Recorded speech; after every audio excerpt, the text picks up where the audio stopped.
오늘도 말씀 드셨습니까? 말씀 김은성입니다. 오늘은 다니엘 12장 말씀을 가지고 함께 은혜를 나누겠습니다. 드디어 다니엘 끝 부분입니다. 다니엘 마지막 장인데 환상도 끝나고 다니엘서도 같이 끝나는 겁니다. 오늘 말씀을 쭉 보니까 이제 마지막 때에 대한 그 환상과 예언이 시작됩니다. 큰 환란이 예언되면서 그 마지막 때의 생명책에 기록된 자는 구원을 받는다라고 되어 있습니다. 이 환란이 오면 부끄러움을 당하는 자도 있고 그리고 수치를 당하는 사람들도 나타날 터인데 그 가운데서도 구원을 받는 자가 분명히 존재한다라는 것이죠. 그런데 오늘 12장 말씀 가운데 우리의 눈길을 끄는 구절이 있습니다. 3절 말씀인데요. 3절 말씀을 보면 어떠한 자는 하늘의 별처럼 빛날 것이다 라고 되어 있습니다. 하늘의 별처럼 빛나는 자가 누구인가? 지혜 있는 자와 옳은 길로 인도하는 자가 하늘의 별처럼 빛날 것이다 라고 기록되어 있습니다. 우리가 오늘 다니엘 12장 말씀을 통해서 우리의 삶 속에 발견할 수 있는 말씀의 원리가 분명한데요. 그 중에 한 가지가 바로 이겁니다. 지혜 있는 자가 어떠한 자인가? 지혜 있는 자와 옳은 길을 제시해주고 인도해주는 자가 우리가 돼야 될 터인데 그런 삶을 살아가야 되는데 어떤 삶이 지혜 있는 삶인지 어떤 삶이 옳은 길을 제시해주는 삶인지 우리가 말씀을 통해서 살펴보려고 합니다. 10절 말씀을 보겠습니다. 10절 말씀. 많은 사람이 연단을 받아 스스로 정결하게 하며 희게 할 것이나 악한 사람은 악을 행하리니 악한 자는 아무것도 깨닫지 못하되 오직 지혜 있는 자는 깨달으리라. 큰 환란이 오면 많은 사람들이 연단을 받게 됩니다. 그런데 그 연단을 통해서 정결하게 되고 희게 되는 사람들이 있고 악을 행하는 자는 계속해서 악을 행하게 된다. 이런 말씀이 있습니다.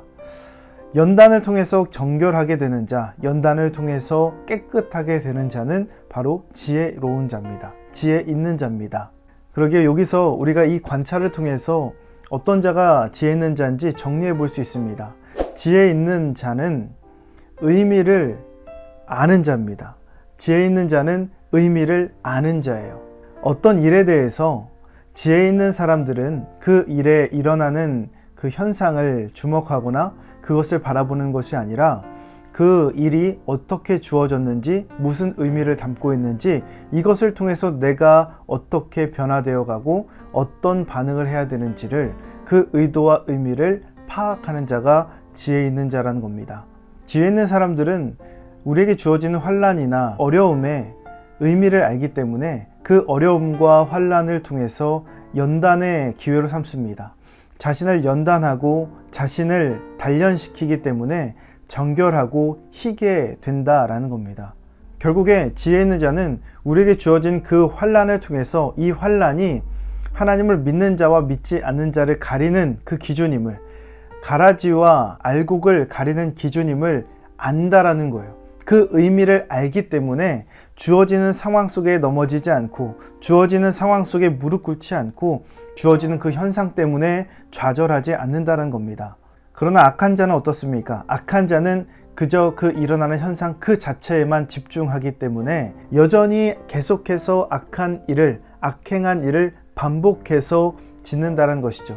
악을 행함에도 불구하고 그 이후에 그 일을 통해서 자신이 어떻게 될지를 파악하지 못하고 계속해서 반복적으로 이런 일을 해도 전혀 변하지 않네? 이런 일을 해도 전혀 내가 제지를 받지 않네? 라고 하며 계속해서 반복적으로 그 일을 하게 된다는 겁니다.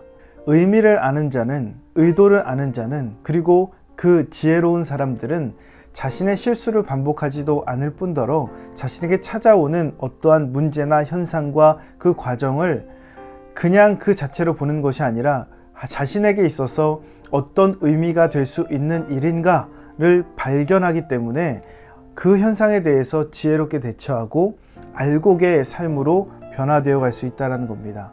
그러기에 현상에 주목하지 말고 우리가 그 의미를 파악하는 것이 먼저 돼야 됩니다. 그렇게 지혜로운 삶, 의미를 파악해서 살아가다 보면 옳은 길을 제시하는 삶을 살게 됩니다. 우리가 누군가에게 옳은 길을 제시한다는 것이 여러분 쉽지 않습니다.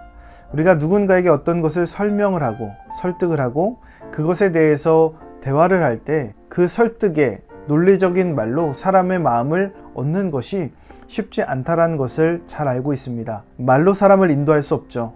우리가 갖고 있는 지식으로 사람의 마음을 움직일 수 없습니다. 그런 것이 쉬웠다면 아마 믿지 않는 남편, 믿지 않는 친구, 믿지 않는 우리 가족들을 벌써 다 전도하고 구원했을 겁니다. 그런데 그것이 쉽지 않다는 것을 잘 압니다. 특히나 가족을 전도하기가 굉장히 어렵죠. 왜냐하면 가족은 내 삶을 다 알기 때문에 그래요. 가족은 내가 어떻게 생활하는지 다 알기 때문에 그렇습니다. 옳은 길을 제시해주는 자는 결국에 그 의미를 파악해서 지혜로운 삶을 살아내는 자라는 겁니다. 사도 바울이 고백한 것처럼 너희가 나를 본받길 원한다 라고 말할 정도의 그런 믿음의 삶을 살아내는 자가 바로 옳은 길을 제시할 수 있는 겁니다. 그렇게 우리가 분별력 있게 의미를 파악하고 지혜 있는 삶을 살다 보면 그 삶이 누군가에게는 구원의 길로 가는 이정표가 될 수 있고, 누군가에게는 예수님을 만나는 통로가 될 수 있고, 누군가에게는 그런 삶을 나도 살고 싶다라는 꿈이 될 수 있고 비전이 될 수 있는 겁니다. 그러기에 우리에게 주어진 이 오늘의 삶을 어떻게 살아가야 되는가? 주어진 상황 속에서 의미를 먼저 파악하십시오. 이 사건이, 이 시간이, 이 문제가 내 삶에 어떤 의미가 될 수 있는가? 그 의미를 생각하고 지금 현재를 대처하는 삶을 살 수 있어야 됩니다.